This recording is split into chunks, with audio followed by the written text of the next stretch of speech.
Previously on the all-new adventures of the Doctor Who Book Club podcast. We're going to go back to a range that we haven't visited in quite some time. Okay. We are going to be reading a pair of Telos Novellas. Oh, okay. Which feature the Doctor, but maybe not the one we're expecting. Or maybe not one that we know which Doctor it is. Oh, okay. So for October, we're going to be reading The Cabinet of Light by Daniel O'Mahony. Okay. And right. The Dalek Factor by Simon Clarke. Oh, okay. And now our story continues.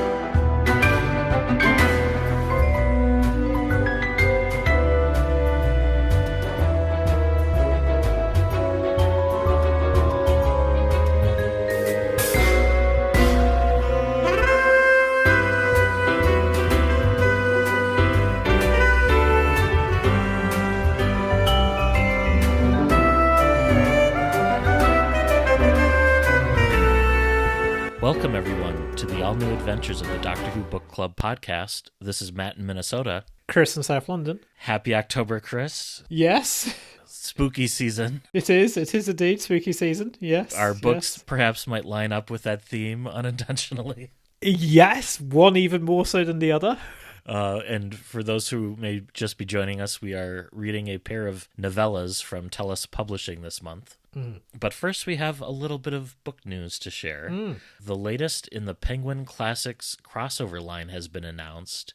It will be Doctor Who Frankenstein, written by Jack Heath, and is due to be published in April of 2025. No words if The Haunting of Villa Viadati or the Big Finish Mary Shelley stuff will be incorporated in this or not. Yeah. We've also heard that a couple of the Icons celebrity historical books now have full titles. The 10th Doctor one is going to be called Charles Darwin and the Silurian Survival. And the 13th Doctor one is called Frida Kahlo and the Skull Children.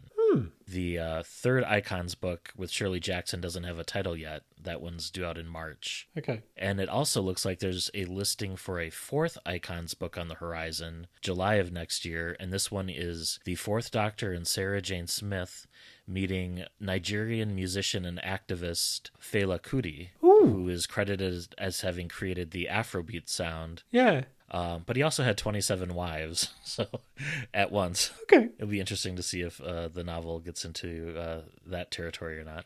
And then the sequels anthology that we had spoken about previously has moved from spring of 2025 to autumn 2025 for its publication. And Chris, I think you brought something to my attention too. Yes, indeed. So we're doing Telos Novellas. So last time we did Telos Novellas, we did one featuring Thomas Carnacki, who is a occult detective, kind of like a Sherlock Holmes of the supernatural, and was created by William Hope Hodgson in 1910. And Big Finish have announced a new box set team-up type thing that will be available in November this year, and featuring Dan Starkey as Carnacki. And he's previously read Carnacki in short stories, and the stories are throughout Carnacki's life. So I think there is an actor playing young Carnacki who apparently was in a Paternoster Gang audio. Yeah, that should be interesting. And that's with Sylvester McCoy, right? Indeed, it is Sylvester McCoy. That seems like Seventh Doctor, I think, is well suited to Carnacki. Also, so would the Fourth. Yeah, I could see that as well. Yeah. And some of the titles are by people like A.K. Benedict, who we've only read one story by A.K. Benedict, and that was awesome. That was a class story. And Georgia Cook, who we haven't read, but certainly we have mentioned several times. And Jonathan Barnes, who I don't think we've read. But yeah, there we go. Always some fun stuff to look forward to. Yes, yeah, should be interesting. I don't remember absolutely falling in love with Carnacki's character, but but still, nice creepy stuff for the winter months here in the Northern Hemisphere. And one of our books this month, The Cabinet of Light, has some spin-off material of its own through Yes. Time Hunters, which we'll talk about in a bit. Yeah. But first, we have Show and Tell, and Chris, I think you're up. Indeed. So I went to Cardiff for the first time this millennium. Oh, wow. It's strange because as a teenager, I spent a few months in Cardiff as my dad did some work there. So we would like go up for weeks in the summer and like long weekends and stuff. So I feel no stranger to Cardiff, but it was interesting seeing all of the changes that have happened in the intervening decades, and seeing a lot of Doctor Who stuff like Yanto Shrine, which you can see it having been weathered a bit, but there's also still some fresh offerings at the shrine. And there's also as well some slightly hilarious explanations to any passers-by. Look, this is something for a fictional character. this is This isn't a real. Yeah, this is not a real person, but there we go.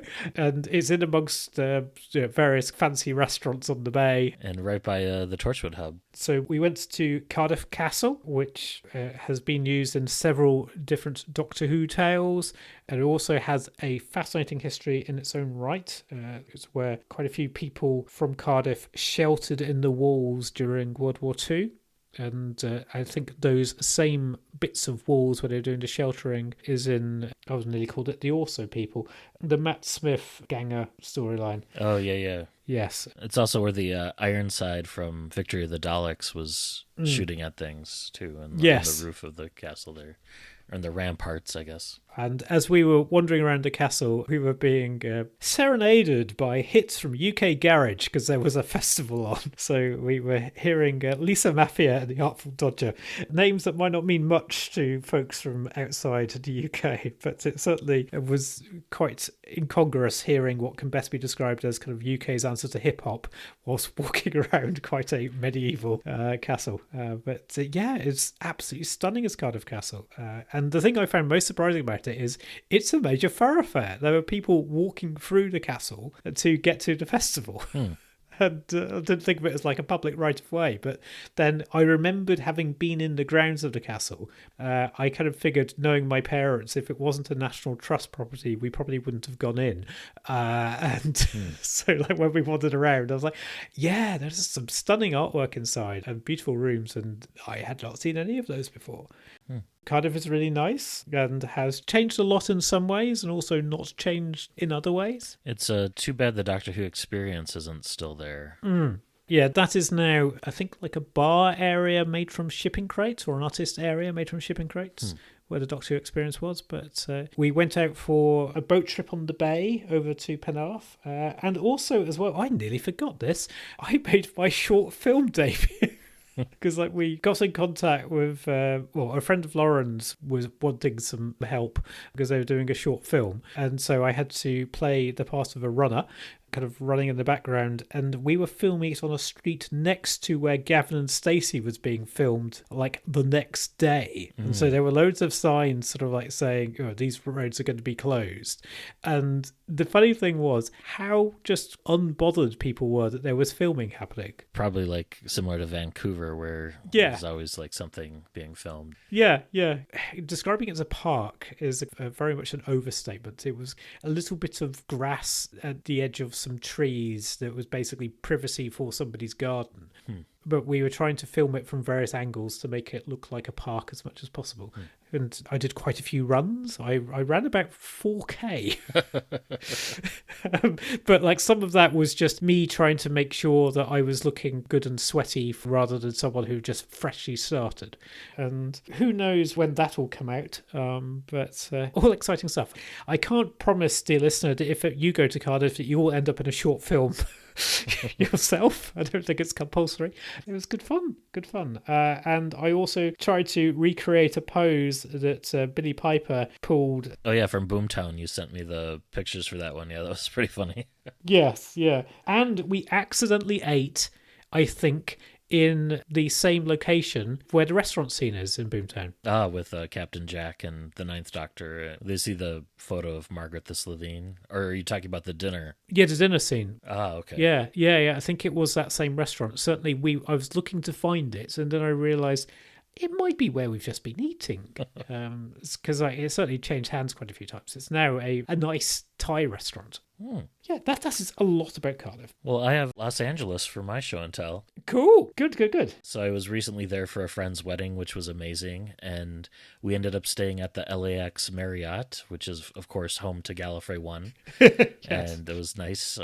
Although there was a swing dancing convention there called Camp Hollywood, which was, full of Jimmy Juniors from Bob's Burgers, it seemed like, who was a dancer. Okay, right, fair enough. Not a reference I was getting. Though my parents, when my dad was around, they were swing dancers. And so we would often go to various swing dancing things. This was celebrating its 25th or 26th anniversary. So I think this whole thing came about due to the whole Gap commercial swing dancing craze of the late 90s. Yeah. When I was checking in, I told the front desk person that I'm not here for this convention, but I'm usually here in February. And she said, "Oh, for the Doctor Who convention?" And I felt a little seen, but yes, she clocked me there. But yeah, we went to the Venice Beach and the ocean, and of particular note was the Warner Brothers studio tour, and thanks to listener Jeff Elston for that suggestion. I went on the Paramount one a few decades back, but this was a lot larger and had tram carts that they hauled everyone around in. The Doctor Who connection, of course, being that Warner Brothers picked up the distribution of VHS tapes from CBS Fox in the late 90s, and continued to be the distributor for the DVDs. I'm not sure if they're still distributing the Blu-rays or not, but on that studio tour of the WB backlot, we got to see the jungle set where a ton of movies and TV shows have been filmed, including the swamp sequence from the original Muppet movie. And Merlots from True Blood. Okay. And they had the New York City backlot there as well as the Small Town America backlot. Both had a lot of windy, twisty roads. It was very easy to get lost in there. And you film it from the wrong angle and you get stuff like the WB Tower in the shot or the nearby foothills and mountains and stuff. Yeah. Of particular note, I got to see Central City's police headquarters from the 1990s Flash series. There's an Abbott Elementary School facade in front of it now. We went by Soundstage 25, where the original V series was filmed in the 1980s, including the docking bay of the Visitor Mothership. They also filmed The Big Bang Theory there. Okay. I got to see Linda Carter's apartment from Wonder Woman, a ton of filming locations from the Batman film sequels in the 1990s, as well as Gotham Police headquarters from the Batman 1966 series. And there were lots of locations pointed out from Gilmore Girls and Friends, which I had no interest in. The highlight for me was seeing off in a corner somewhere some costumes worn by Michael Keaton with the proper 1989 Batman insignia standing next to Christopher Reeve's costume from Superman. It happened to be from the third film, but that's okay. Yeah. And Linda Carter's updated costume and cape from seasons 2 and 3 of Wonder Woman, which was like the holy grail for me. And there were lots of props out and about from the Beetlejuice sequel as well, because Warner was heavily promoting that at the time. Yes. Okay. Yeah, it was a wonderful vacation, and it was a lot of fun. I think Venice Beach has a Doctor Who connection. Oh? The second Doctor's appearance in Day of the Doctor. Oh. I think that's transposed on Venice Beach. I may be wrong. Yeah, it's a beach of some where he's running along. Yeah, that could be.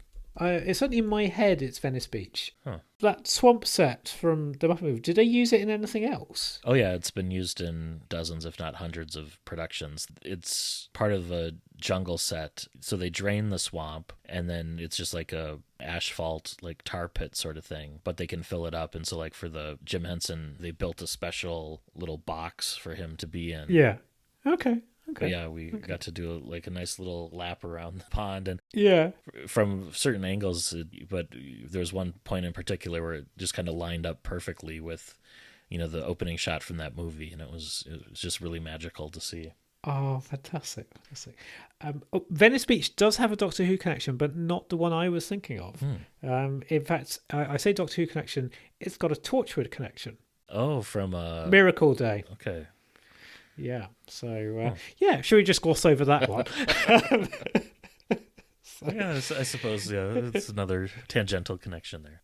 Well, it's in the Doctor Who universe. It might not be any good, but it's in the Doctor Who universe. Well, speaking of things in the Doctor Who universe, we have 2 novellas this month. Yes. We're going to be reading them in reverse publication order, so we're starting with The Dalek Factor by Simon Clarke.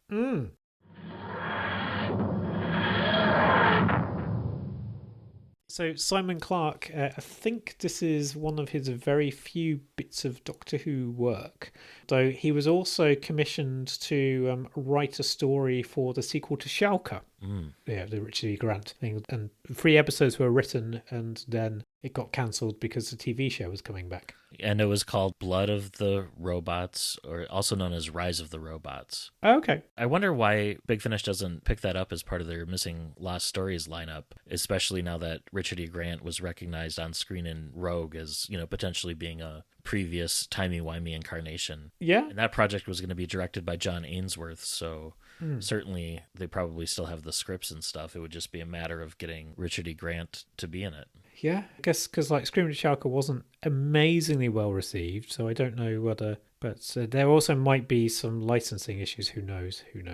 And Simon also wrote Night of the Triffids, which is an official sequel to Day of the Triffids by John Wyndham. And he appears at conventions adjacent to Lauren, but not alongside. He still very much does the convention circle, often kind of like giving like classes and tutorials and stuff. And he's written stuff for U2 as well. Oh, wow. Yes, prose material for U2, according to Wikipedia. Most recently for Doctor Who, he wrote one of the Big Finish audios, Hour 22, or the anti-penultimate story in the Doomsday multimedia event. Oh, yes. And so this book was first published in March of 2004. It was the 15th and final Telos novella. It features a foreword by Christopher Fowler, which the writer of the foreword, I don't know if I agree on this point. He said, the Daleks operated in a collective intelligence decades before Star Trek, The Next Generation's Borg. And I don't know if that's necessarily true either for the Daleks or the Cybermen. Like, I always pictured them as individuals, but just because one Dalek is attacked doesn't mean that all the others in a particular vicinity are aware of it. Yeah. It's not, the Dalek Emperor is not the same as like a Borg Queen, at least in my mind. No, I think there is a closer parallel between the Cybermen and the Borg than there is between the Daleks and the Borg. Though also as well, the foreword emphasises the work that Simon Clarke has done on making the Daleks truly scary. And we will find out to what extent we agree. Yeah, and it features 27 chapters and an epilogue. And then an afterword by David J. Howe and Stephen James Walker, letting readers know the range was not renewed by BBC Worldwide. And this was the final entry in the series. Yes. And it also features a frontispiece by Graham Humphreys for the deluxe version. Yeah. It's from a scene in the story where someone who's a skeleton is holding a TARDIS key, and it's like set in a cavern or a cave, and there's a bunch of Daleks and insects flying about, and okay, yes. yeah, we'll post it when the episode comes up. Yep. Shall we? Yeah, let's get started. Okay, so we are 2 generations after the last sighting of Daleks in a particular area of the galaxy, and there are still file patrols out searching for Dalek sleeper units that have been programmed to wake and cause havoc if ever the files let down their guard. And so one such file patrol is currently searching for signs of Dalek activity on a bug-infested jungle on a planet in the Quadrile system. And this patrol consists of a captain, 5 experienced troopers, and 5 young trainees. So it's a bit of an Aliens-esque setup. Yeah. It reminded me a little bit of like Starship Troopers, or kind of like the Robert Heinlein, some of the Juveniles books that he's done. Yeah, it is that kind of vibe. Also a bit of like a Vietnam movie. But yeah, so the only Daleks that they've been finding in the jungle are long since dead. Presumably the file scanners have kind of like detected the dead Daleks' decaying casings. And one of the soldiers is named Tarrant, which makes me wonder if it was a nod to the character Bev Tarrant, which is from Big Finish, or perhaps Tarrant from Blake 7. I think it's a nod to the fact that Terry Nation had a habit of calling people Tarrant. or Tarrant. So I think that there's a Tarrant in the original Dalek story. Huh. And so I think it is just there as a nod to the fans. Certainly, I chuckled a little bit when I saw that. It's also as well probably worth saying that we are told this story from a first-person narrator. Who's Jami, right? Yeah, Jommy, yeah. And we only get Jommy's gender actually made explicit towards the end, which is kind of interesting. What was the male? Okay, yeah, that's what I had assumed. Yeah. But yeah, there's a mix of genders in the soldiers too. Yeah. And at first I thought this jungle planet may have been Kemble. And maybe it is in that same system. I don't know, but I don't know if that was a nod or to Mission to the Unknown. Yeah, or just a reflection that the Daleks seem to like hanging out on jungle planets. They like the heat and humidity, I guess. Yes, they do. So the squad of Thals return to their shuttlecraft and are preparing to depart the planet, but one of the troopers then spots a young Thal child in the undergrowth. The boy flees when the troopers approach him, and when two of the soldiers, Pelt and Rain, follow him, Pelt stumbles across a stagnant pool full of monstrous leeches, which leap from the water and attach themselves to every inch of his exposed body. And he had his visor up, so they're covering his face and stuff too. And the troopers take Pelt back to the shuttle, and the young trooper Jami, who's kind of our point of view character, watches them peel the leeches from Pelt's skin using a laser remover. And he's reminded of the terrible death of his childhood pet, which is a shell-like creature that unfolds named Grimp. It's a Grimp named Yo. Yeah. And Yo was crushed between two automated mining machines when it innocently tried to follow Jami to school one day.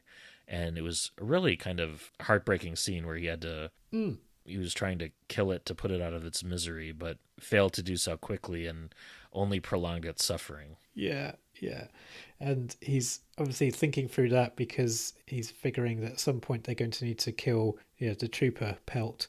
Yeah, it's just there's quite a bit of not necessarily foreshadowing in here, but certainly you know this isn't going to be a light read. Then quite a few sensors go off because the small boy has appeared in a kind of clearing near the ship, and the Thals decide that they're going to follow him, but more cautiously this time. And they've left Pelt hooked up to the medical systems inside the shuttle. And the boy leads them to a cave system, and inside, the Thals find a nondescript man sitting calmly in a chair, reading a book. And this man seems friendly enough, but he learns that the boy has led them here. He grabs the boy, and much to everyone's surprise, smashes the boy's head against the cave wall, and the boy disintegrates into a cloud of insects. And that was quite a shocking moment. And these insects have evolved the ability to cluster into a kind of a form. Whoever the insects are preying on will have the instinct to protect. So it's basically these insects are tricking people to sort of produce images of kind of either loved ones or something that they want to try and help.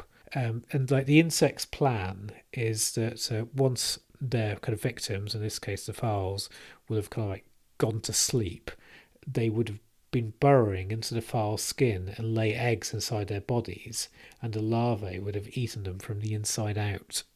Pleasant stuff. Yes, clever, nasty insects. And this stranger is either very eccentric or mad or both. He speaks in rhymes without being able to stop himself. And he doesn't recall who he is or how he came to be here. He's also subconsciously avoiding using the word time. And Captain Vey decides to resume the mission, but while he's only expecting trace signals of Dalek technology to show up, his detectors pick up powerful signals from all around them. However, the stranger doesn't appear to recognize the word Dalek or understand why the Thals react so violently to it. And the Thals prepare to search the cave for signs of Dalek activity, but as they do so, they encounter another cluster hive of insects in the form of Pelt, who they had left in the shuttle. Yeah. And this insect cluster speaks to them, claiming that the real Pelt has now died of his injuries. And the horrified Jami punches Pelt into the wall, scattering the insect cluster. Yeah, it's quite Moffat-y, isn't it? At this point. Yeah, it felt a little Vashta Narada. Yes, yeah. I don't know whether Stephen Moffat has read this, but yeah, it definitely reminds me of quite a lot of Moffat stuff. And we also learn that the stranger seems to have had his memory wiped, and they're asking him for his name, and he thinks that maybe they should call him Professor, and at least until he remembers who he is. Yeah, which kind of suggests a particular point in the Doctor's timeline, or at least maybe it's the Seventh Doctor or a later regeneration. Because, surprise, surprise, dear listeners, this person may well be the Doctor. And the stranger starts showing the files around his cave, and to his surprise finds that one of his kitchen walls has vanished, showing a rainforest and a ruined structure that's been built into the side of a cliff. And that was a big question for me, was like, where does he get his bathroom and kitchenette from? Yes. I mean, they're created for him out of the walls, and it's sort of explained later. Yeah. So Captain Vey takes 6 of his troopers in to investigate, leaving Jomi, Kai, and Tarrant to guard the Professor. And then a translucent barrier appears, sealing off the kitchen once more. So you've got the Professor, Jomi, Kai, and Tarrant on one side of the wall, and the others are kind of like going out into the rainforest. And they can see what's happening. It's more transparent than translucent, but it's like an amber shade. So they're like horrifically like banging on the wall, like trying to get their attention, but you can't hear them, and they're proceeding in the undergrowth. And that was just a really chilling scene where I'm going to remember how that was described for some time, because it stuck with me. Yes, yeah, because as Matt, as you've slightly alluded to, something starts emerging from the undergrowth and attacking the captain and his troopers, firing bolts of light that disintegrate the trooper Golster, and another trooper, Amatan, tries to flee back into the kitchen but gets stuck in the barrier as it solidifies around him, slowly squeezing the life out of him. And Tarrant shoots and kills Amatan to put him out of his misery. And he does that because Jomi is finding that he can't bring himself to do it. So, things are grim. And with, which incarnation of the Doctor is this? So, yeah, certainly with, like, using Professor, it suggests, like, 7th Doctor or later. Yeah. But he also recalls wearing paper hats and sitting around a table for Christmas dinner, which describes, the scene at the end of the Christmas Invasion, which hadn't even been written here. So, yes. But, this could be, like, an unintentional call forward, and it could be 10th Doctor or post-10th Doctor, potentially as well. Yeah. Also, does Capaldi sit wearing a paper hat? Yeah, I think there's probably been a few of the modern era Doctors might have worn a paper hat at Christmas, but yeah. The Thals who are trapped in the kitchen decide to leave that bit of the complex and circle around outside into the larger cavern, looking for the rest of their squad, only to find that the cave entrance itself has also been sealed off in a similar manner. And then another cluster hive of insects appear, this time in the form of Kai's sister Zoe, who was killed as a child after stepping on a buried Dalek mine. And the hive leads them to a storage room where another wall has disappeared, revealing a long tunnel. The Professor seems agitated, sensing somehow that terrible things lie at the end of the tunnel, but he reluctantly accompanies the Thals in. And as they proceed along, the floor gives way beneath Jomi and Tarrant's feet, dropping them into the rainforest. Jomi's fall is cushioned by soft plants, but Tarrant falls onto a different type of plant that has sharp thorns which immediately pierce his body and start drinking his blood, killing him. Yeah, so, I mean, these aren't, like, is it Vaga plants or Vagra plants? I can't remember how you pronounce it, but these aren't they, but it's as we were saying earlier, it is interesting that you have Daleks and killer plants, friends for life, seemingly. So Jomi attempts to make his way to a kind of a ruin on the side of the cliff, and this is where this month's reading comes in, courtesy of Steve Toes. And Steve is a horror writer. He has written various anthologies, particularly with a archaeological flavour, because he is also an archaeologist. So you've got Drown in Dark Water and also Dirt Upon My Skin, which are anthologies that Steve has published. You can find us online. You can also as well find Steve online on Word Process and also on X and also on Amazon and no doubt other providers of books. So shall we have a listen? Yeah, let's.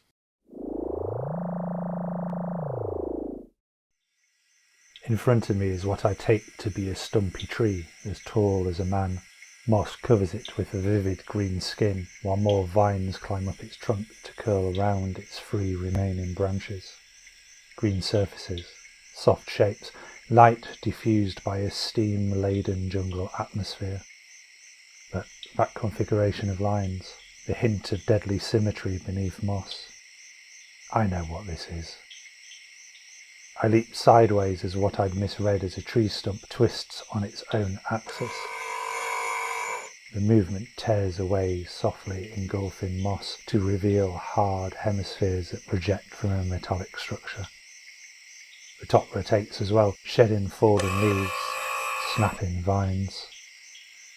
Insects flee from where they'd settled on its body, perhaps instinctively reacting to this concentration of pure evil. What I took to be branches break free of vines. Its eye stalk swings to focus on them. Then the whole monstrous configuration lurches forward, leaving a crater where it had embedded itself for, what, centuries? Millennia? Do not move. The Dalek's voice is a hoarse rush of sound, like a breeze blowing through trees in a cemetery. A distillation of cruelty that contains a promise of death in every syllable. Sheer age has slowed it, has hoarsened its voice, but every molecule of its body oozes an emotional and mental toxicity. Do not move. I do move, leaping sideward as moss covering the stubby weapon sizzles into a blackened crust. A bolt of raw energy crackles from a muzzle. Instantly a ball of blue light sweeps past me, cutting a swathe through the forest, searing vines, undergrowth, tree trunks to dust. Felled trees collapse with a thump that shakes the ground. I glance back and see that the Dalek shot has cut a circular tunnel clean through the forest. Still it tracks me as I run. I see the weapon's muzzle lock onto me. What I choose to do now determines whether I survive or whether I end up like Goldstar, a skeletonized ruin. So what's it to be? Run? Fight? I reach a snap decision. My gun hums in my hand. The ammo cyst pulses, ejecting a gush of superheated molecules at the Dalek. An incandescent aura forms around the metallic body. Vines and moss covering it flash away in vapour, exposing the uncompromising shape of the monster. Then the blazing particles enter the fabric of the killing machine to detonate within. The explosion throws me backward. I roll onto my front, covering my head as shards of the hot Dalek casing land in the moist vegetation, where they hiss, blackening leaves and shrivelling vines all around me. Quickly, gratefully, I retreat from the heat and the stench belching out from the remains of the Dalek. Now I leave the forest, at the same time treating my surroundings with infinitely more respect. It is only when I am clear of the jungle canopy and can see blue sky above that I tug off my helmet. Suddenly that air is a lovely thing to breathe. Especially as I came within 5 seconds of becoming another Dalek statistic. Once more I have to reassess my choice of destination. There may be more Daleks in the forest, sleepers that have waited for their foul enemy for 1,000 years or more. Once more I gaze at those grey tube structures running like veins through the air above me. Is there a way to reach one of those? But even if I can find a way up there, how do I enter one? And which one? Some do snake their way in S-shaped lines to the cliff-top fortress, but will there be an exit, if I can even reach the end of one? Sweet life, this is not going to be easy.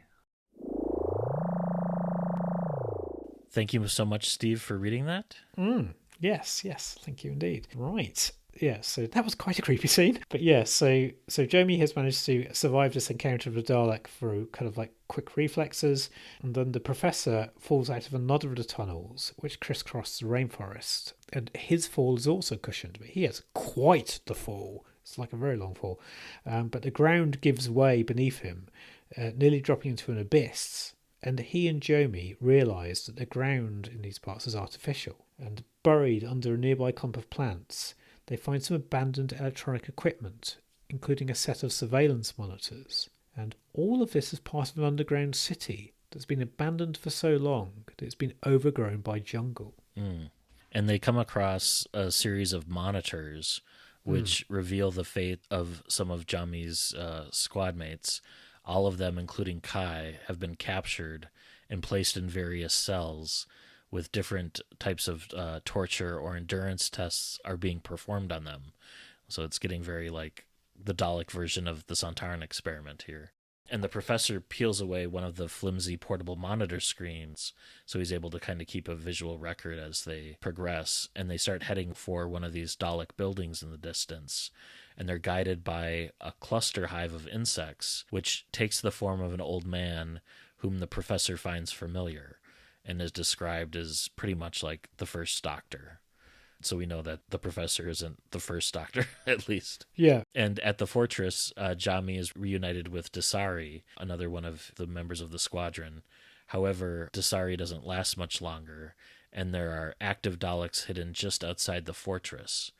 Jami destroys the Dalek that killed Dasari, and others which are pointed out by the cluster hive.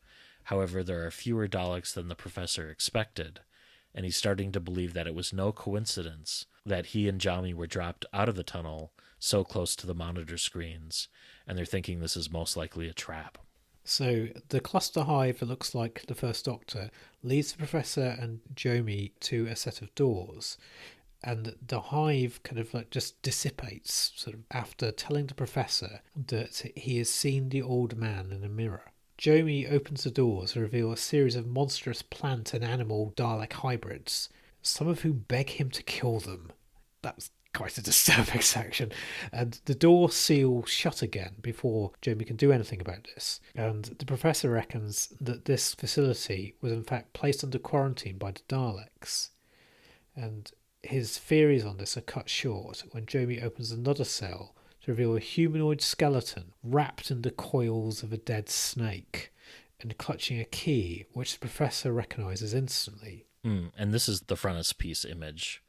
Yes, I've just had a look. It's quite something, isn't it? And as you say, we'll put that on socials. But yeah, so suddenly the Professor remembers everything. He remembers his name is the Doctor, and he's here so the Daleks can deliver the coup de grace, the killing stroke granted to a prisoner after torture. The key depicted in the cover is the third and fourth Doctor's key, and not the seventh Doctor key that he used. Well, I suppose he did use that version of the key in the TV movie, but not during his 3 seasons. Yeah. So yeah, it's still kind of unclear which Doctor this is. It's also as well implied, and I think it's around about here, that he remembers that he didn't come here alone, but he can't remember anything more about who he came with. Yeah, the skeleton could be one of his former companions who died. Yeah. And the Doctor at one point says that he's planning on calling himself Professor for a long time, and that made me think of like the Professor and Ace audios from BBV. And maybe, this was how he lost his memory, or maybe it was tied into the Alice and Domini stuff from that, but hard to say. Yeah. So then Jami finds most of his surviving comrades, but is too late to save Fellaby, who falls into the widening abyss in the floor of her cell before Jami can get to her. The Doctor explains to the survivors that this entire planet is a laboratory in which the Daleks were searching for a way to transplant their fierce willpower and drive into other species. So transforming them into Daleks in mind, and thus enabling the Dalek species to survive in entirely alien environments. So it's the Dalek Factor of the title of the novella that they're searching for. Unfortunately, their drives to perpetuate their species and to destroy or subjugate all the others are equally powerful, and they realize that if they created another, more successful Dalek mutant strain, their creations would turn against them and exterminate the current race of Daleks. which is something we saw on screen happen in Victory of the Daleks when the Power Ranger Daleks became a thing. Yes, yeah. So the First Doctor cluster hive reappears and reveals a final secret, that this laboratory is still active, and one of the walls disappears to reveal that the files are being observed by hundreds of Daleks. And the Doctor tells Jomi that everything on this planet, including the cluster hives, has become imbued with the Dalek Factor. And Jomi thinks he understands what the Doctor is telling him, and so shoots and kills Vay, Pup and Rain to save them from their future misery. He has only one shot left after that, but is unsure how to use it. And that was incredibly dark. I didn't expect him to start killing his shipmates. Yes, yeah. Is it not possible to put another interpretation on that? Because I wonder whether it was Jomi being ruthless rather than necessarily being merciful. But yeah, potentially. Yeah. So the Daleks, who are kind of watching in this operating theater sort of deal, move aside to reveal the Emperor Dalek, who apparently regards the Doctor as a force for evil. The Daleks are just trying to populate the universe with their own kind, ensuring universal peace and harmony, according to the Emperor Dalek, while the Doctor spreads chaos and interferes in their plans wherever he goes. And the Doctor now knows that Jomi and his friends were in fact captured years ago and genetically re-engineered in the Dalek laboratories. And the Daleks fed them false memories and released them back into the jungle in order to test their creations. And by surviving, Jomi and Kai have proven themselves to be successful experiments. They must therefore be destroyed for fear that their kind will destroy the current generation of Daleks. But before the Daleks can open fire, Jomi uses his last shot to blow a hole in the floor, and he and Kai escape back to the shuttle, believing that their Thal instincts are now working in harmony with their Dalek instincts embedded within them, and that they can shape their own future. So kind of like two sides of the same coin. Yeah. However, the Doctor fears that even this escape has been planned. And Jomi and Kai are not the only files to have the Dalek Factor and possibly been released back to file space. And they'll pass the Dalek Factor on to their descendants. And in the far distant future, when their legacy has been spread throughout the entire file race, the Daleks might well trigger the sleeping Dalek instincts and turn the files into a new race of Daleks. And the Doctor had been captured long ago and brought here, and with his memories erased, and perhaps this was to kind of like serve as a catalyst in these endurance tests, or maybe simply to be tortured by watching the Daleks succeed over and over again, and he vows to fight the Daleks and hold on to his identity.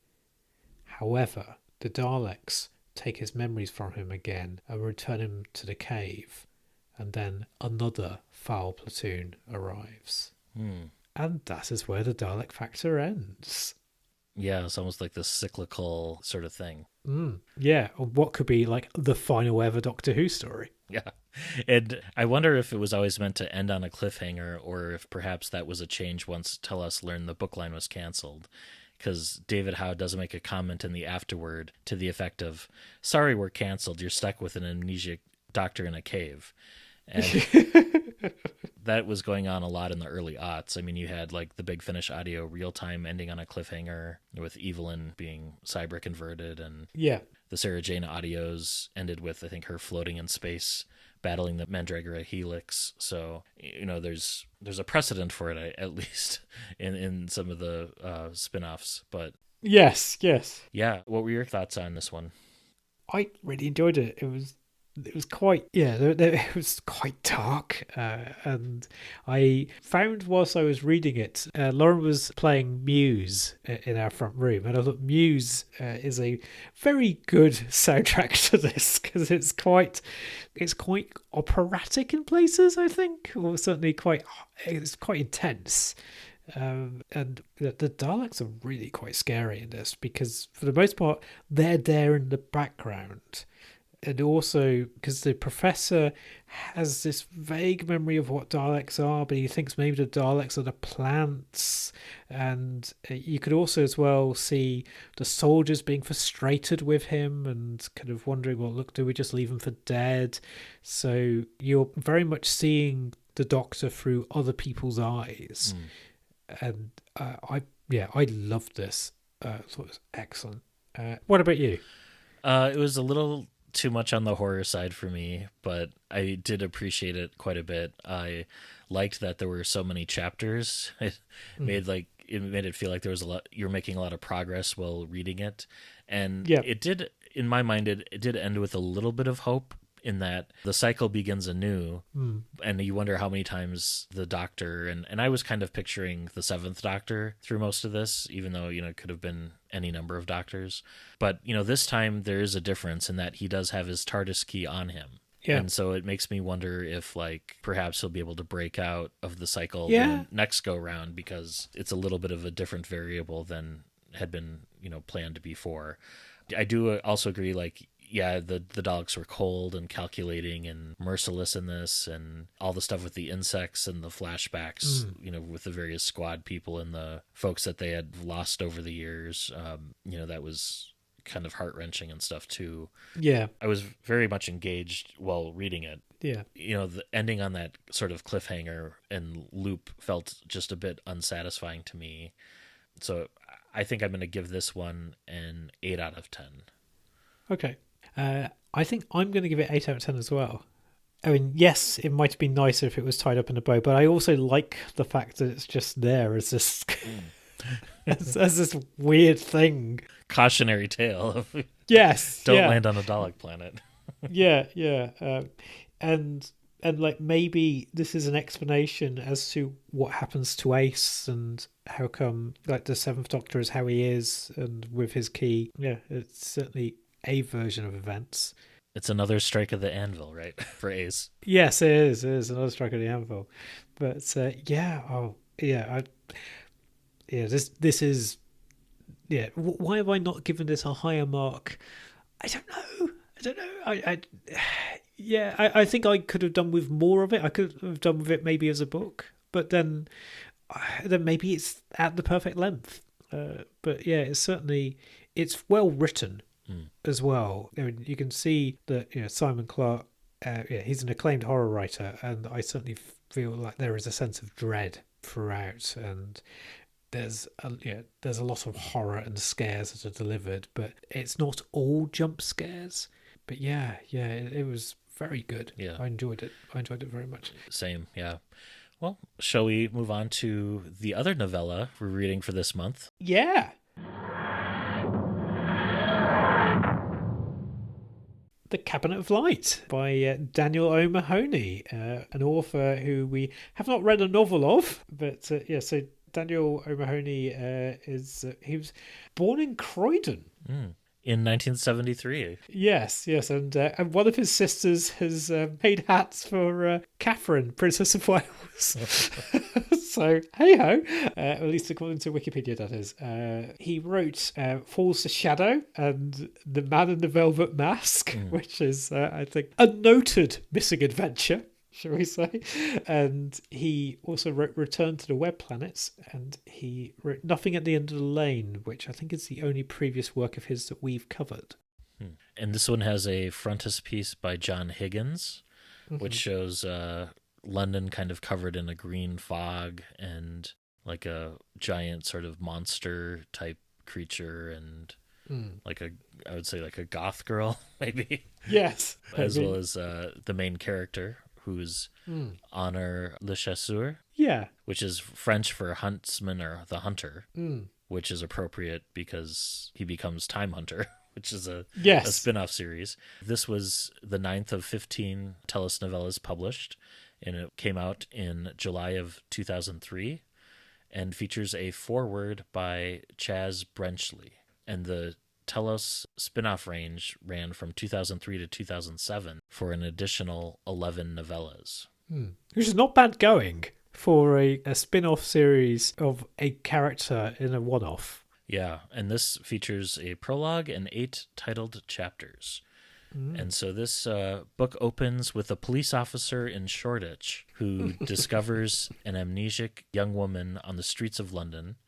So amnesia is, I guess, the theme connecting these two books.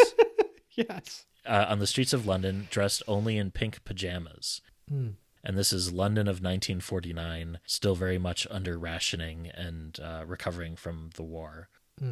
And this is about where our second dramatic reading for the month comes in. Yes. And this is an excerpt from the Time Hunter version of the official audiobook, which you can purchase from phantompublishing.co.uk. And that's Phantom with an F. And some Doctor Who related elements from that novella had to be modified, much like Big Finish had to change with its first season of Benny New Adventure adaptations to remove Doctor elements, but the excerpt we chose here is identical to its original with no changes.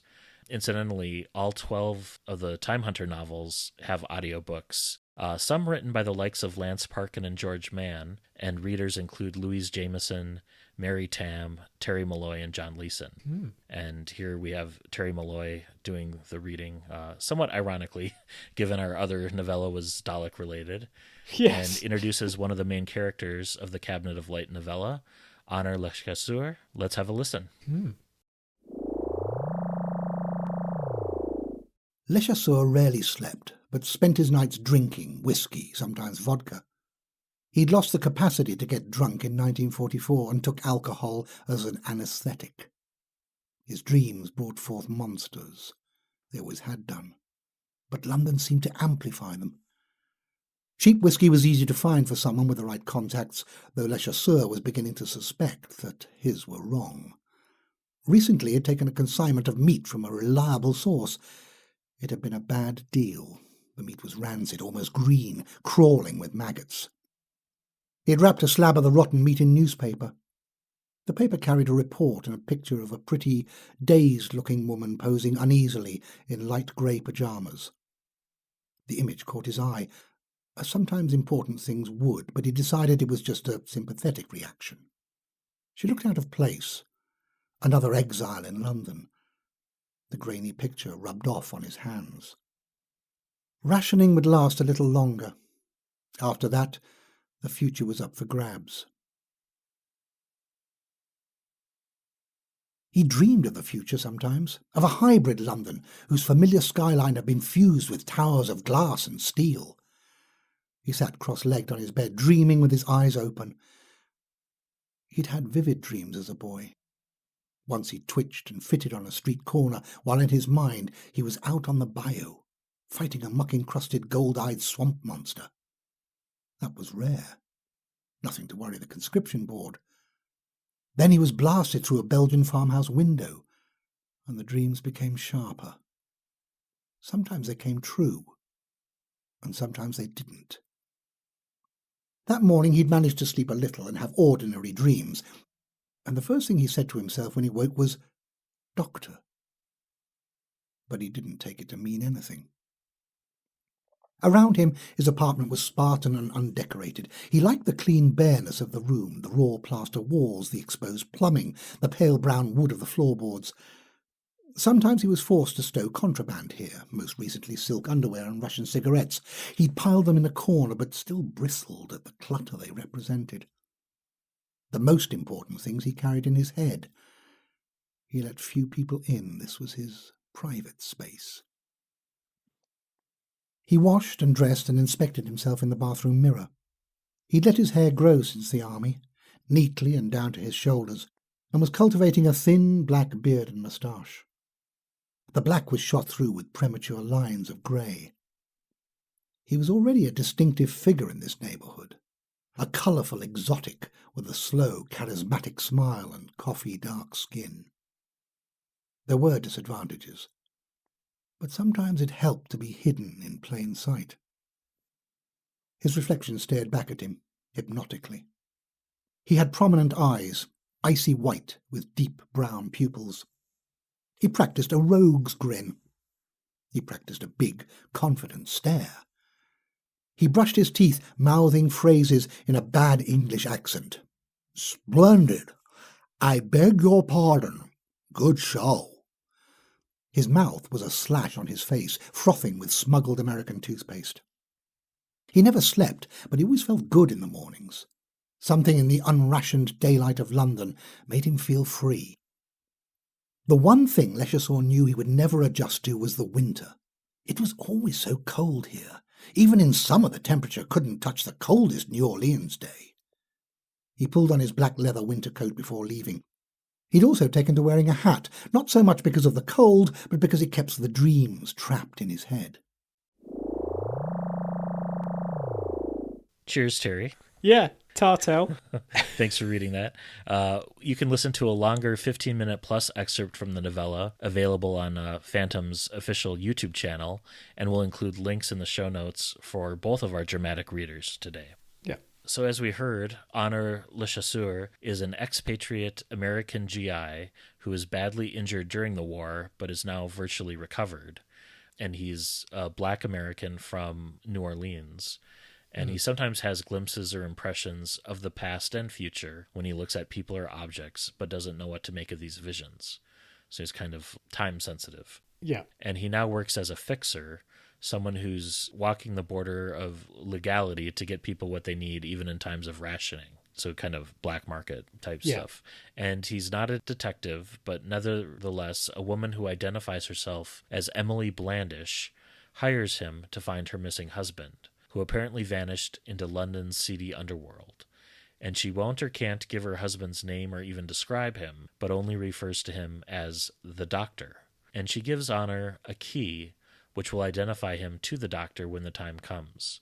And it's kind of described as like a TARDIS key, or a TARDIS-like key. And Honor, intrigued, decides to take the case, partially because she's paying him quite a large per diem. Yes, yeah. So the investigation proves difficult because, he doesn't really have much of leads. So his first lead comes from an antiquarian called G. Syme, who's convinced that the Doctor is a legendary trickster figure who doesn't really exist. And Syme says the Doctor even appears in cave paintings, which imply that he's the person who introduced fire and the patriarchal principle to the human race. William Hartnell can take credit for both of those then.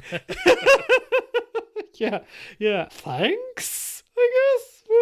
But so nevertheless, Syme admits that someone else is looking for the Doctor and directs Honor to the Inferno, which is a seedy nightclub in Covent Garden, which, of course, we later see in the War Machines, or at least we see a nightclub of that name in the War Machines. In Covent Garden, disillusioned brown shirts watch a magician called Eric Walken perform occult magic with a Nazi twist. And brown shirts are Oswald Mosley's British fascist movement hangovers. And we had a similar movement in America, unfortunately, in the 1930s, of which Charles Lindbergh was a part. Yes, you can see more on that if you wish in the, is it The Plot Against America?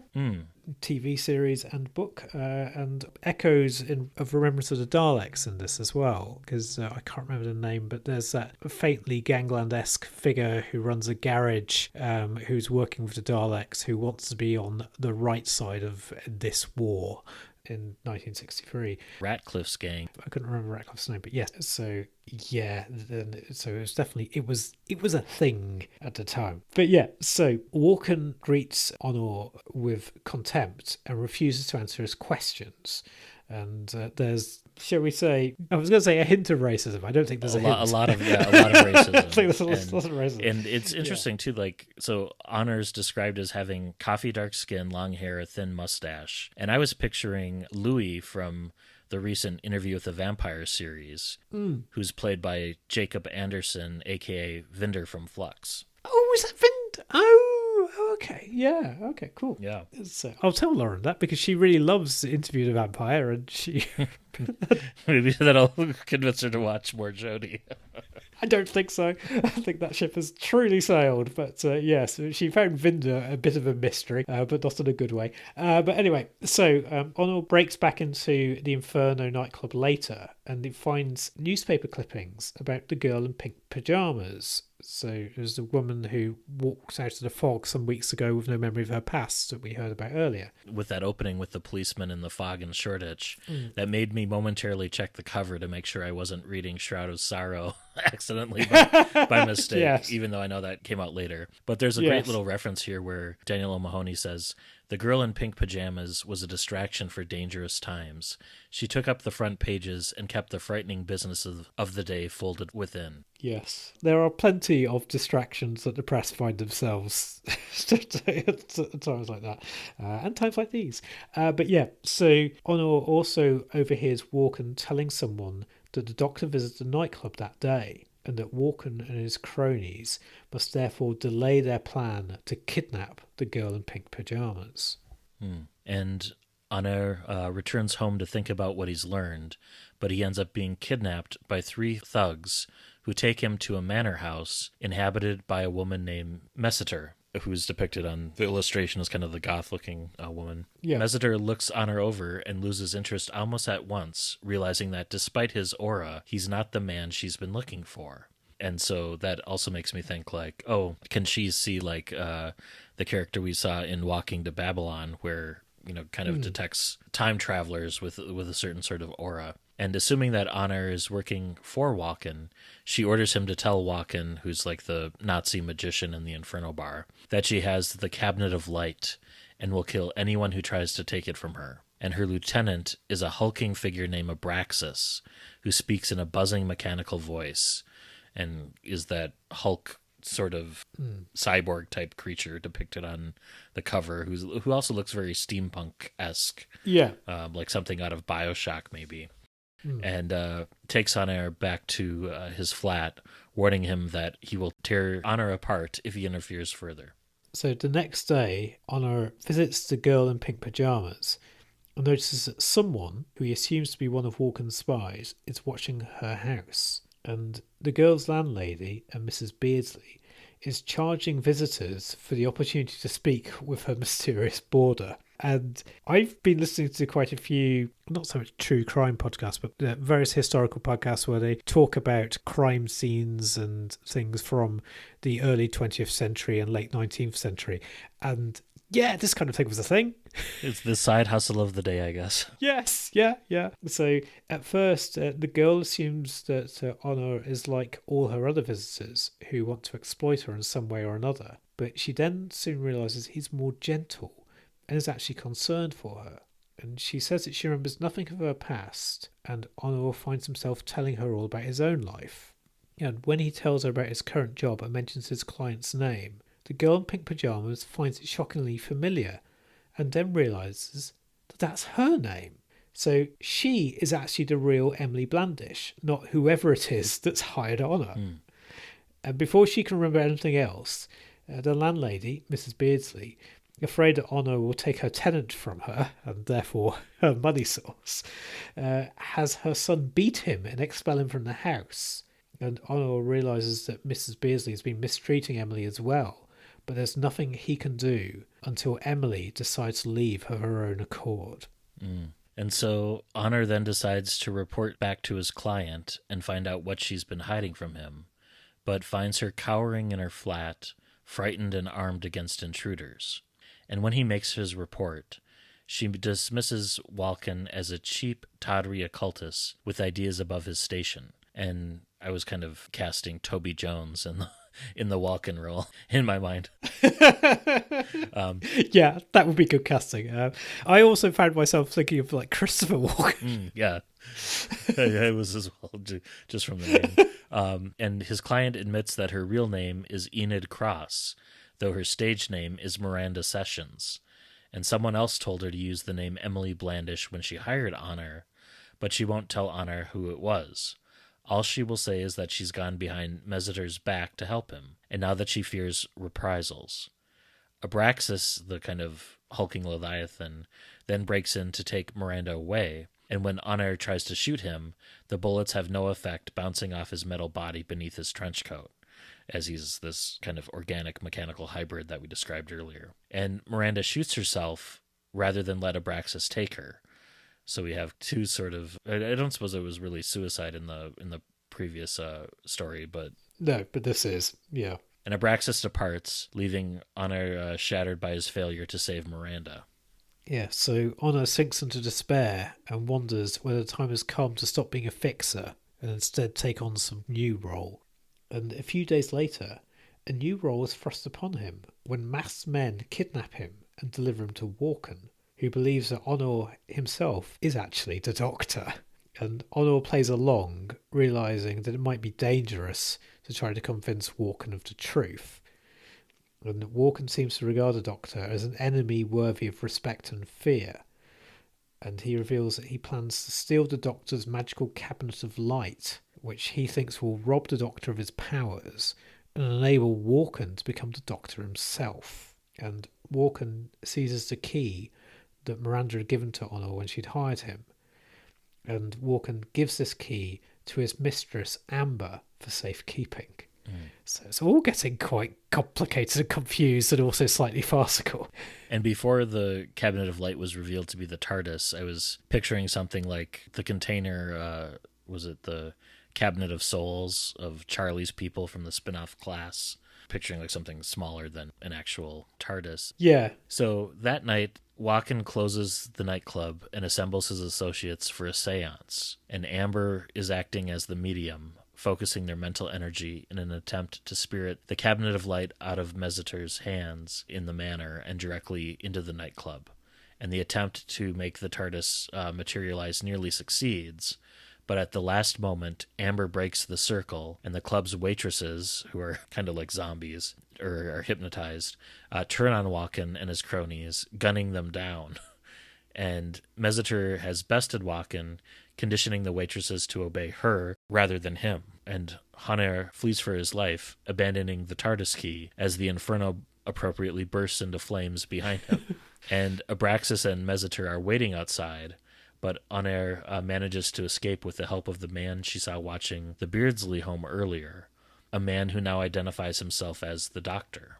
Yeah, we're wondering when the Doctor was going to rock up in this narrative. And the Doctor's kind of described as gangly, has a receding hairline, black gloves, smokes like cigarettes, and uses everlasting matches, which kind of sounds like the Schalke Doctor. Yeah. But it can be any doctor. But that's kind of what I was picturing. Little aside about everlasting matches.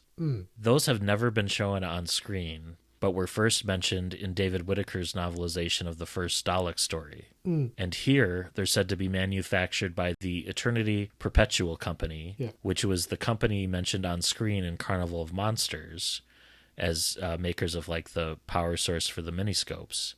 But more recently, the company was also mentioned in an 11th Doctor book we read because they made the batteries in the Super Lucky Romance camera. Oh, yes. From Borrowed Time. Yes, yeah. I kind of like that the matches have never actually appeared on screen before, but it would be cool if they were featured, someday. Yeah, so the Doctor takes Honor to his hideout, an abandoned toy shop, which is said once belonged to a mysterious man called Mr. Sun. And the Doctor admits that he's been watching Honor for some time, and Honor realises the Doctor himself had Miranda hire him. The Doctor reveals that Honor is time sensitive and that his occasional visions are actual glimpses into the past and into the future. The Doctor himself arrived in London some time ago, but he was attacked by Messiter's agents and his property was stolen. And on that note, Daniel O'Mahony here has the Doctor speculate that maybe the TARDIS is the one who stole him originally, which is about a decade before the TARDIS confirms that in The Doctor's Wife. Yes. Yeah. Emily helped him to escape, but has lost her memory in the process. And Messiter's agents have been searching for the Doctor ever since. And Miranda, albeit unwittingly at first, was one of the agents. And she erroneously thought Honor was the Doctor because of his time sensitivity. And since Honor was about to become involved anyway, Doctor convinced Miranda to hire Honor to search for him. And Honor's involvement has distracted Messiter's agents and stirred things up, giving the Doctor the chance to catch her off guard and reclaim his property. He also wanted Honor involved for another reason, and he reckons that Honor should be able to figure that one out for himself. So it's all quite mysterious. And I was wondering, you were talking about it possibly being the Schalke Doctor. I was wondering if this was a pre and unearthly child Doctor at first. I don't think it is, but that was what I was wondering. I kept on expecting Susan to rock up. Yeah, especially with like the Shoreditch connection and stuff. And Yeah. besides the Schalke Doctor, the other Doctor that I was picturing was potentially the Nick Briggs Doctor, with like the receding hairline and stuff. Yeah. But I doubt Nick Briggs smokes, especially given that he's a voice artist. But Yeah. that's kind of the vibe I was picturing, based on the description. But Yeah. it's very much left up in the air. And Yeah. prior to the Doctor being described, because we have a black protagonist here with Honor, and because I just tend to default to the current incarnation, I was also thinking like, oh, wouldn't it be cool if it was the Ncuti Gatwa Doctor, in this as well? Yes. Though also, I think that Honor might well have remarked upon that. Yeah, if that were the case. Yeah. Also, I guess it could be the Eighth Doctor. Maybe, I don't know, because Eccles. I mean, I know the hair is thinning, but it could be like the hair has been shaved or something. I don't know, but anyway, it's entirely up to you, dear listener. Yeah. The Doctor reveals that he has another key to his cabinet, and that the one which passed from Miranda to Honor, and which Amber has now undoubtedly delivered to Mesiter, is a spare. Potentially from the cubbyhole above the P. And he's saddened to hear that Miranda shot herself, as he believes that he could have rescued her if she had trusted him and allowed herself to be captured. Honor isn't quite sure whether to trust the Doctor, and his attempt to read him with his newly understood time sensitivity overloads his senses with more information than he can handle, which is something we've seen in the news series sometimes when like the Doctor telepathically connects like to Craig and stuff. Yeah. And the Doctor sets off to confront Mesiter, but Honor, refusing to let the Doctor walk out of his life with so many unanswered questions, picks the Doctor's pocket, stealing the key to his cabinet, and intends to follow him back to the mansion to learn what's really going on. And Honor steals a car from outside the Inferno, or the ruins thereof, and returns to Mesiter's manor, where he discovers the two thugs who'd kidnapped him earlier, and this time they're beating a figure in a sack. And drowning her like in the Arboretum, sort of. Yes, yeah. And fearing that this is Emily, he confronts the thugs and kills them in a fight, using his time sensitivity to work out where their blows will land before they strike him. And the figure in the sack turns out to be Walken, who is beyond help, but dies believing that the Doctor saved him. So, a happy ending for Walken. Yeah, I didn't have much sympathy for him given, his his fascist ties there, but yeah. Yeah. So then Honor enters Mesiter's manor and senses that he's traveling backwards in time the deeper he goes into the house. And in the depths of the mansion, he finds alien monsters dressed up for some special occasion, potentially wearing like Time Lord-esque robes, and sees the Doctor confronting Mesiter over a vast machine where things like Abraxas are toiling amongst the cogwheels. And it's also really interesting that these different aliens are speaking in different languages, and so like the TARDIS translation circuits aren't working for On-Air in the same way that they would for, say, the Doctor or his companion. So it gives him like a little bit of separation there from defaulting to the companion type role. Yeah. On-Air also finds the Doctor's cabinet of light and is initially disappointed to realize it's nothing more than a police box. He does use the stolen key to open it, but is confronted by a gun-wielding Amber before he can enter. However, light then begins to bleed out of the police box, and Mesiter's machine explodes. And he's wondering did the Doctor sabotage it, or is it reacting against the power from inside the Doctor's cabinet? And On-Air realises that the police box is only a mask for the cabinet of light, and he flees whilst the Doctor and Mesiter are kind of struggling, like fighting each other. And the light from the police box consumes the house, which vanishes in a burst of energy moments after On-Air has escaped. And the Doctor and Mesiter are gone, but they've left various loose ends behind. And On-Air finally realises why the Doctor had actually hired him, because Abraxas is on his way to kill Emily, the only surviving witness to the events that have been happening here. And Emily has finally had enough of Mrs. Beardsley's treatment and has fled from her house, but Abraxas has tracked her down. And Honor uses his time sensitivity, which is a trait that Emily also seems to have, to locate Abraxas before he can kill Emily. And Honor fights Abraxas and finds like a weak point in his armour and tears a fatal wound in the kind of organic mass underneath the armour. And let's talk about this fight sequence for a second, because Yeah. it felt very Terminator-esque to me, because first you have Abraxas getting hit by a train on the train tracks, Yeah. and then you have On Air like slamming a car into him, and he still gets up and, you know, continues his pursuit. Yeah, it's very like a boss level kind of baddie type thing. But yeah, so Emily helps Honor to dump Abraxas's body in the Thames.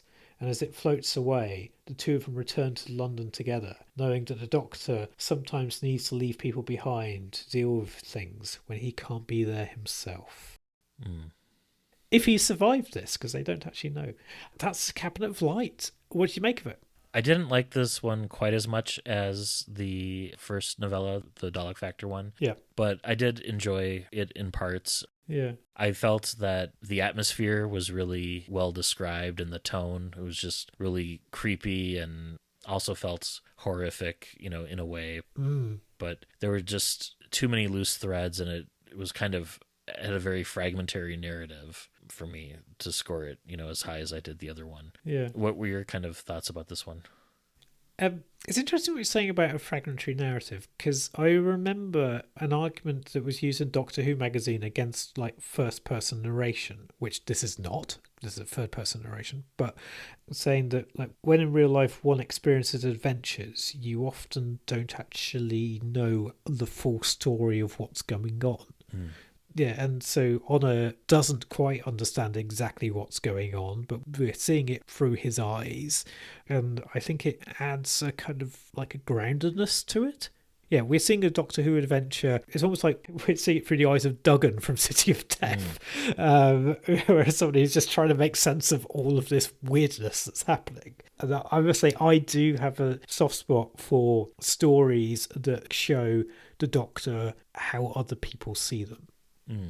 And I do also like, because this is a period of time that we don't often see, a period of history that isn't often explored in Doctor Who. So it's quite nice to see this kind of grubbiness, this London that people are just surviving. Really does bring it home. It kind of reminds me as well of like the works of Graham Greene in some respects as well, which is an interesting take for Doctor Who to have.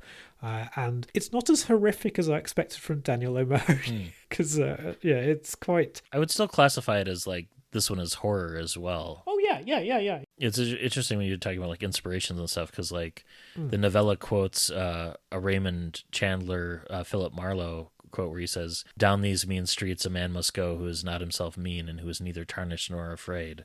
Yeah. Which is kind of that hard-boiled crime fiction genre that originated in the 1920s with like Black Mask magazine with Dashiell Hammett and Sam Spade and all of that. Yeah. I can also see why you have a spin-off series, because I do think Honor is a very interesting character within the Doctor Who universe. I mean, yes, sure, you do have, as you say, like Sam Spade and various others, but even still, I mean, this is a black GI, and also like one of the reasons why he's not gone back to America is he feels more accepted in London.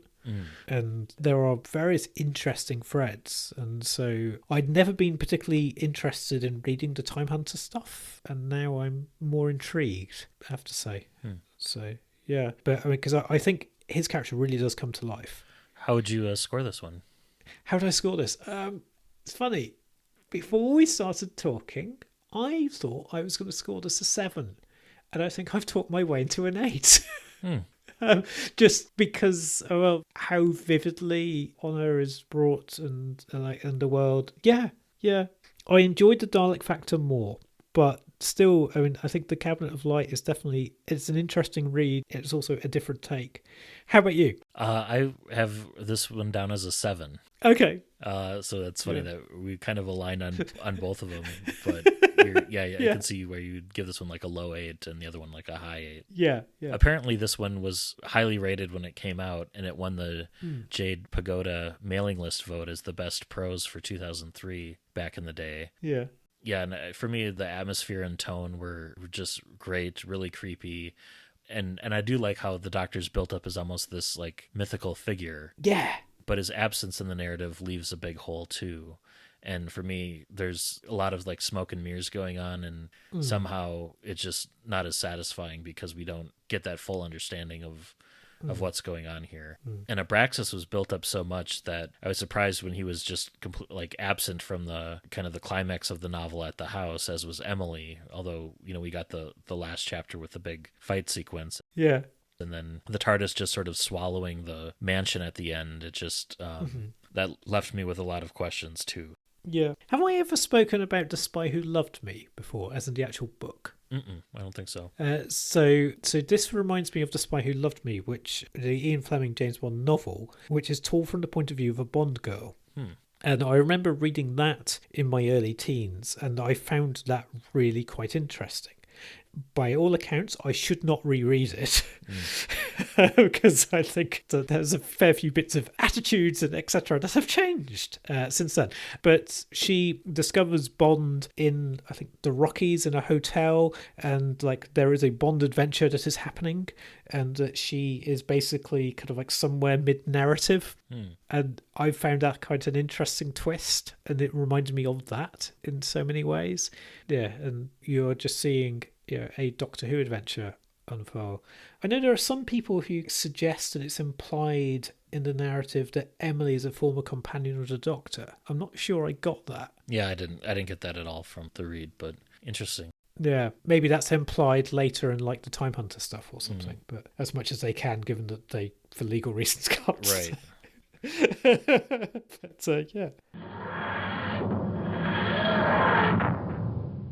And I guess, when I picked these books, it was more so because, we're in our wildcard period, and they're both like undetermined doctors, but a bit of serendipity in that they're both like horror genre books for the month of October. Yeah. Which, I wouldn't necessarily go out of my way to pick something from the horror genre, but despite that, I did enjoy both of these books, and I agree. I liked the Dalek Factor one slightly better, but they were both enjoyable reads. And I was worried because of Daniel Mahoney's other books, like Falls of the Shadow was a bit of a struggle to get through. Yes. And he does have lots of references to dreams and dreaming in this novella as well, but, Falls of the Shadow is full of that too. So, yeah, it was an interesting month, but yeah, an enjoyable one. Yeah. I'm glad that we've read these, I must say. Right. Okay. Shall we move on to listener feedback? Yeah, let's.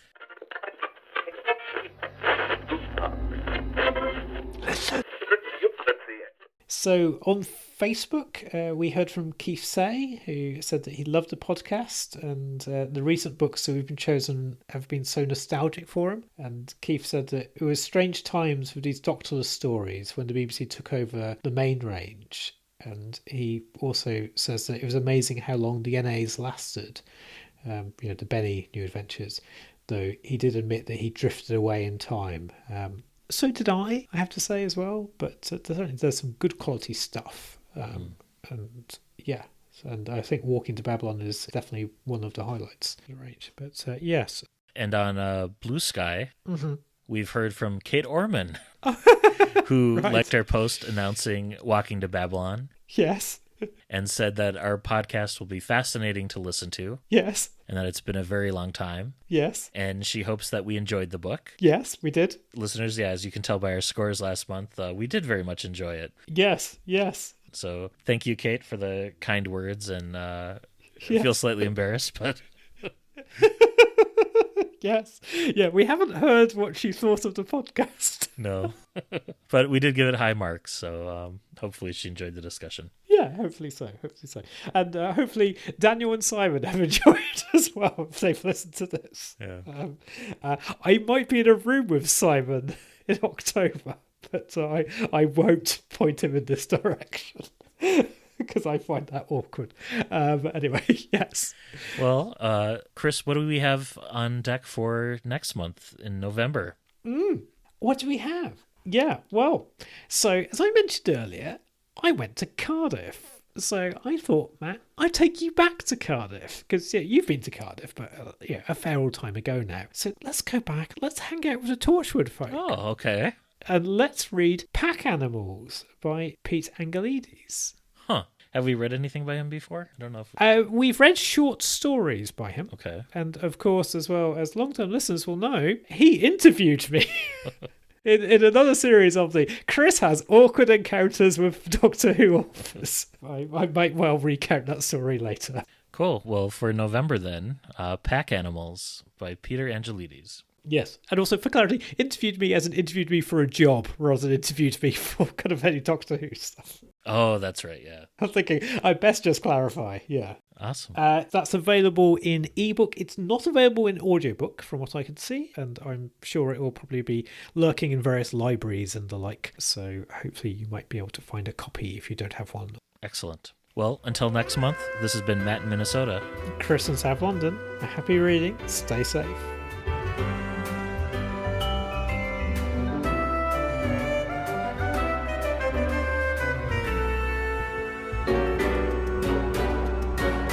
Thank you for listening to the all-new adventures of the Doctor Who Book Club podcast. Special thanks to George C. Music for use of their song Doctor Who Theme Swing Jazz Version. You can follow us on Twitter at ANDWBC Podcast and like us on Facebook. Help other listeners to find us by leaving a rating or review on Apple Podcasts or your podcatcher of choice. You can contact the show by emailing your thoughts to andwbcpodcast@gmail.com.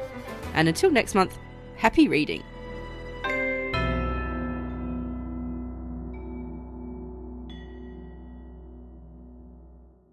The next time we do a recording, I may be having to wear glasses. Oh, okay. Yes, I have finally entered the... no, you need to be wearing glasses. And my glasses are ready for collection. However, I am not quite ready to collect them. So, yes, that's a fun treat that awaits me later on this week. Oh. I've been putting that off myself, but yes. I suspect sometime in the next year or two, I might need to do similar. Yeah.